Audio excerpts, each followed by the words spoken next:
David Michael Navarro was born on the 7th of June 1967 in Santa Monica, California. The only child of James Raul Navarro and Constance Colleen Hopkins, and his paternal grandparents were Mexican immigrants. His grandfather Gabriel Navarro was close friends with Mexican silent film actor Ramón Novarro, who allegedly adopted his artistic surname. He attended Notre Dame High School in Sherman Oaks, California, where he was a member of the marching band with future Jane's Addiction bandmate Stephen Perkins. Navarro's mother and aunt were murdered by her ex-boyfriend, John Dean Riccardi, in March 1983. Riccardi was arrested in 1991 thanks to a viewer tip after Riccardi was featured on the television series America's Most Wanted. During his appearance on America's Most Wanted in 2004, Navarro stated that he was supposed to visit and stay with his mother on the night of her murder, but at the last minute went to stay with his father. In 2015, Navarro released the documentary Mourning Son, which details his mother's murder and his spiral into drug addiction, as well as the pain he has had to overcome in the years since her death. Navarro joined the band Jane's Addiction in 1986 as the lead guitarist after he was recommended to vocalist Perry Farrell by drummer Stephen Perkins, who was a childhood friend of Navarro's.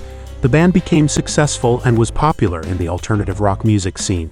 Over the next 5 years, Jane's Addiction released 3 albums: Jane's Addiction in 1987, Nothing Shocking in 1988, and Ritual de lo Habitual in 1990. Personal tensions led to their breakup in 1991. The Lollapalooza Festival was created by Farrell as a farewell tour for Jane's Addiction. After the departure of Guns N' Roses' original rhythm guitarist Izzy Stradlin in August 1991, Navarro was the first choice of lead singer Axl Rose to replace Stradlin. Despite 4 attempts to have him come in and play with Slash, he never showed up. However, he later went on to play on the 1999 Guns N' Roses song Oh My God, which was featured on the End of Days soundtrack. In 1993, Navarro formed Deconstruction with Jane's Addiction's Eric Avery on vocals and bass, and Michael Murphy on drums. The band put out one self-titled album in 1994. Rick Rubin was involved in the production, and Butthole Surfers singer Gibby Haynes makes a guest appearance. They did not tour due to Avery's exhaustion after Jane's Addiction. Navarro joined Red Hot Chili Peppers in September 1993. His first large-scale performance with the band was at Woodstock '94. The only album on which Navarro played with Red Hot Chili Peppers, 1 Hot Minute, was released in 1995.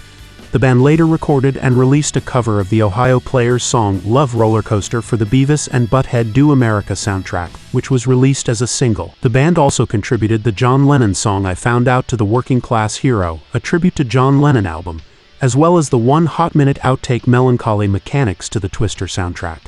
In 1995, Navarro played guitar for Alanis Morissette's track You Oughta Know on one of the 1990 most successful albums, Jagged Little Pill. Despite mixed reviews, 1 Hot Minute sold over 8 million copies worldwide and produced 3 hit singles. Navarro toured with Jane's Addiction for their 1997 Relapse tour with Flea on bass.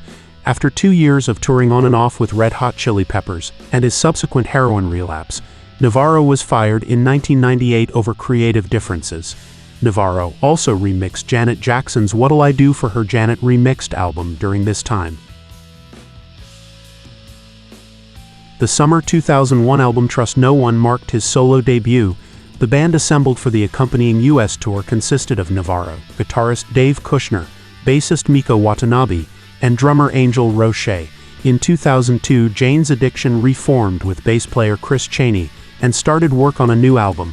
The band entered the studio with veteran rock producer Bob Ezrin, resulting in the album Strays and the Lollapalooza 2003 tour in support of the album. In 2002, Michael Jackson performed at the Apollo Theater, and Navarro played guitar for his hit song Black or White. During this time, Navarro also made a cameo in Mariah Carey's Bring It On the Heartbreak music video. Navarro began working with Camp Freddy during this time. In 2003, he and his fiancée Carmen Electra agreed to have their wedding preparations filmed for an MTV show. Titled Till Death Do Us Part, Camp Freddy played at the reception. The show was a success and was released on DVD in the fall of 2005. Navarro appeared in 2 tournaments on Celebrity Poker Showdown in 2004. In the 3rd tournament of the series, he won his qualifying game and appeared in the championship round. In the fourth series, he appeared only in a qualifying round. Jane's Addiction reunited once more in 2008 with all of the original members. The tumultuous band's reunion influenced NME magazine to choose Jane's Addiction as the recipient of their Godlike Genius Award for services to music. Soon after performing together for the first time in 17 years at the NME Award ceremony in Los Angeles, the band was contacted by Trent Reznor. Reznor began working with Jane's Addiction in his studio. They recorded and released 2 songs online on the Ninja 2009 tour sampler. Both songs were previously released on their self-titled 1987 live album. This time together in the studio led directly to the pairing of 9 Inch Nails and Jane's Addiction for a worldwide tour in 2009. The tour was branded the Ninja Tour by fans. In short, on the 8th of February 2020, Navarro performed with Jane's Addiction at a memorial show for Andrew Burkle, son of billionaire Ronald Burkle, who died in January 2020. Navarro was photographed for the first time in 23 years with his former Red Hot Chili Peppers bandmates who also performed. John Frusciante, who replaced Navarro in the band back in 1998, performed briefly with Jane's Addiction, marking the first time the 2 Chili Peppers guitarists have shared a stage together.